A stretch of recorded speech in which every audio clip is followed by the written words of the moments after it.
गौरव गोगोई इस वक्त ऑपरेशन सिंदूर पर चर्चा कर रहे हैं, उन्हें भी आप सुने। से हमने आक्रमण किया, क्या हम पास से नहीं कर सकते? ये जानकारी हमें दे। हम ये जानना चाहते हैं कि lieutenant general Rahul R Singh ने सदन के अंदर नहीं, सांसदों को नहीं, राजनीतिक दलों के फ्लोर लीडर्स को नहीं, फिक्की में जाके कहा। क्या कहा? उसका भी मैं हिंदी में अनुवाद करता हूं कि पाकिस्तान तो सिर्फ फ्रंट पे था और पाकिस्तान के पीछे चाइना उनके पूरी तरीके से समर्थन कर रहा है।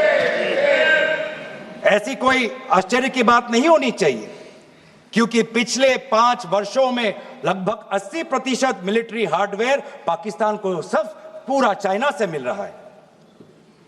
तो सर, मैं आज पूछना चाहूंगा आदरणीय राजनाथ सिंह जी से, जो सरकार चीन को लाल आंख दिखाने की बात करती है, एक बार भी आपने चीन का उजागर अपने भाषण में क्यों नहीं किया? आर्मी कर रही है,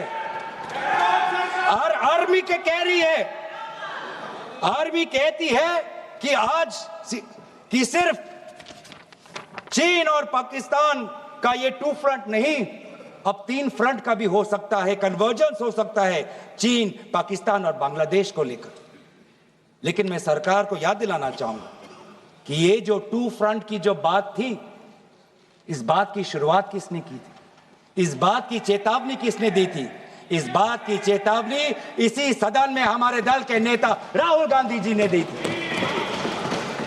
और यही हम जानना चाहते हैं, यही हम जानना चाहते हैं कि आज जो युद्ध हुआ, इसमें पाकिस्तान को चीन से कितना समर्थन मिल रहा है। हम सेना से नहीं, आज हम आदरणीय राजनाथ सिंह जी से और प्रधानमंत्री मोदी जी से जानना चाहते हैं।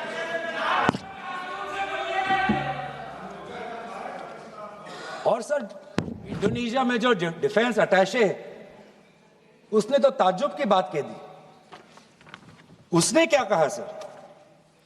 India defence attache group captain Shiv Kumar ने, हिंदी में दोबारा अनुवाद करता हूं, कि भारत ने लड़ाकू जहाज खोए तो खोए इसलिए क्योंकि कुछ मिलिट्री टारगेट्स पर आक्रमण करने पर पाबंदी थी।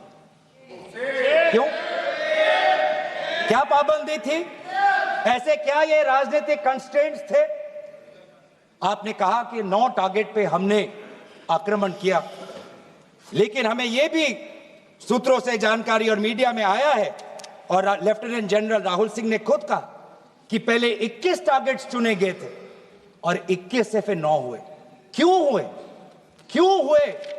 आज मैं ये जानना चाहता हूं कि पिछले 20 वर्ष में सबसे घातक आक्रमण हमारे महिलाओं पर हुआ, हमारे बच्चों पर हुआ, भारत के आत्मा पर हुई। हमने सबने वो दहशत को अनुभव किया, हम सब एकजुट हुए, हमने पूरी तरीके से समर्थन प्रधानमंत्री मोदी जी को दी कि अब जाइए। और ऐसा एक माहौल बन चुका था कि देश किसी भी कीमत चुकाने के लिए तैयार था। पूरा देश प्रधानमंत्री मोदी जी के साथ था, विपक्ष प्रधानमंत्री मोदी जी के साथ था। और अचानक 10 मई के दिन पे हमारे राष्ट्रदूत कहते हैं कि हम पाकिस्तान पर हमला करेंगे, और शाम के 10 मई को सूचना आती है कि पाकिस्तान के साथ अब युद्ध पर हम परिणाम दे रहे हैं, सीज फायर हो गया। क्यों? क्यों हुआ? हम आदरणीय प्रधानमंत्री मोदी जी से जानना चाहते थे, अगर पाकिस्तान वाकई में अपने घुटने टिकने के लिए तैयार था तो आपने क्यों रुका? आप क्यों रुके? और किसके सामने आप झुके? किसके सामने आपने सरेंडर किया? किसके सामने आपने सरेंडर किया? वो अमेरिका के राष्ट्रपति जो 26 बार आज कह चुके हैं कि व्यापार को लेकर उन्होंने भारत और पाकिस्तान को सतर्क किया और दोनों को मजबूर किया कि वो इस जंग को छोड़े। 26 बार। आज राष्ट्रपति ट्रंप खुद कहते हैं कि 5-6 जेट गिरे हैं। एक जेट करोड़ अरब रुपयों का है, मिलियंस एंड मिलियंस का है। इसलिए हम जानना चाहते हैं, आज हमें स्पष्ट रूप से आदरणीय राजनाथ सिंह जी बताएं, देश पर विश्वास करें, देश में वो साहस है सच्चाई सुनने की। आज आप बताएं कितने लड़ाकू जहाज गिरे।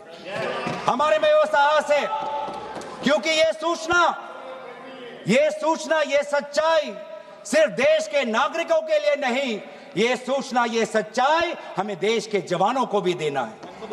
आज उनसे भी झूठ कहा जा रहा है, उनके बीच में भी भ्रम फैलाया जा रहा है। हम उनकी जो सच्चाई है आज हम सदन के अंदर लाना चाहते हैं। और सर, बात में आती है विदेश नीति की। किस मुंह से हम कहें कि विदेश नीति आज सफल हुआ है? किस मुंह से कहें?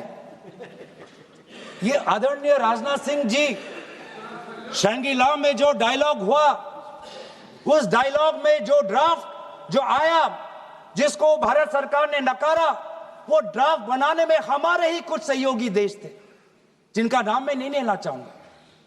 लेकिन ऐसे देश जिसको हम परंपरागत दोस्त हम मानते हैं, ट्रेडिशनल एलाइज मानते हैं, आज उन्होंने भी इंडिया और पाकिस्तान को हाइफिनेट कर दिया। और आप ये शब्दों के खेल से आप खुश हो कि ब्राजील के डॉक्यूमेंट में पाकिस्तान, ये जम्मू कश्मीर का, पाकिस्तान का भी नहीं, ब्राजील के डॉक्यूमेंट में सिर्फ जम्मू कश्मीर में जो दहशतगर्दी हुई उसी की निंदा हुई, पाकिस्तान की निंदा नहीं हुई। पर आप उससे खुश हो?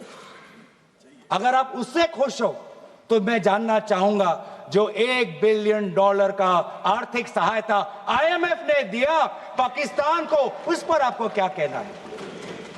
हम जानना चाहेंगे, जो ADB, एशियन डेवलपमेंट बैंक से 800 मिलियन का आर्थिक सहायता जो मिलेगा पाकिस्तान को, आज भारत उस पर क्या रवैया है?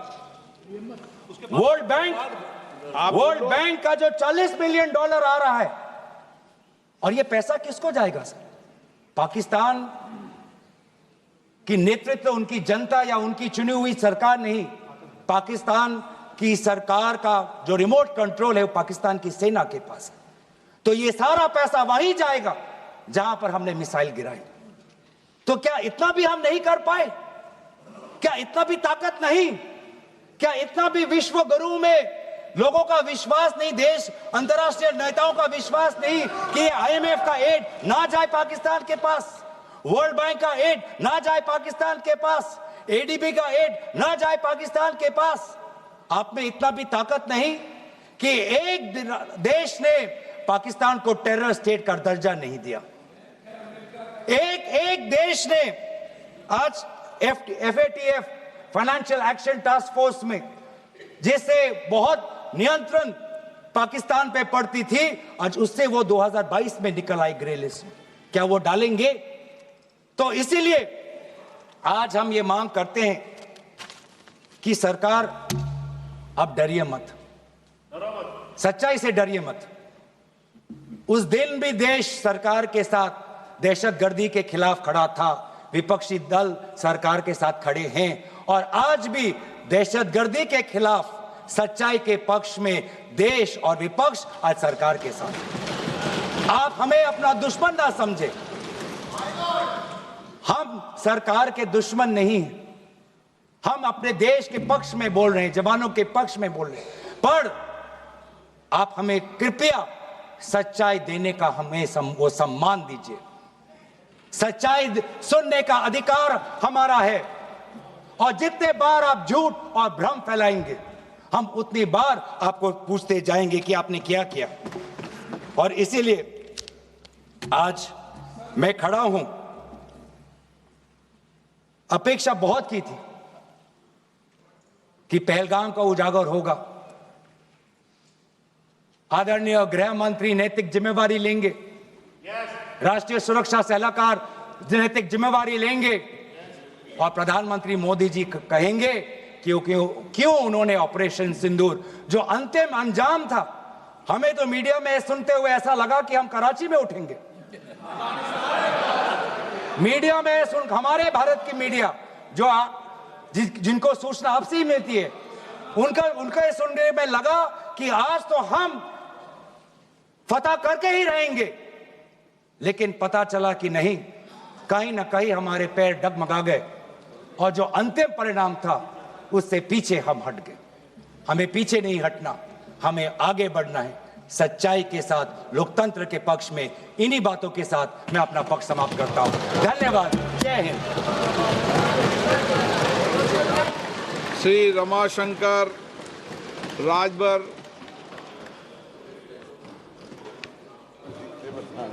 रुकिए आ जाएगा। चलिए बोलिए। आभारी हूँ अध्यक्ष जी। और तो कुछ सवाल उठाए गए कांग्रेस के सांसद गौरव गोगोई की तरफ से।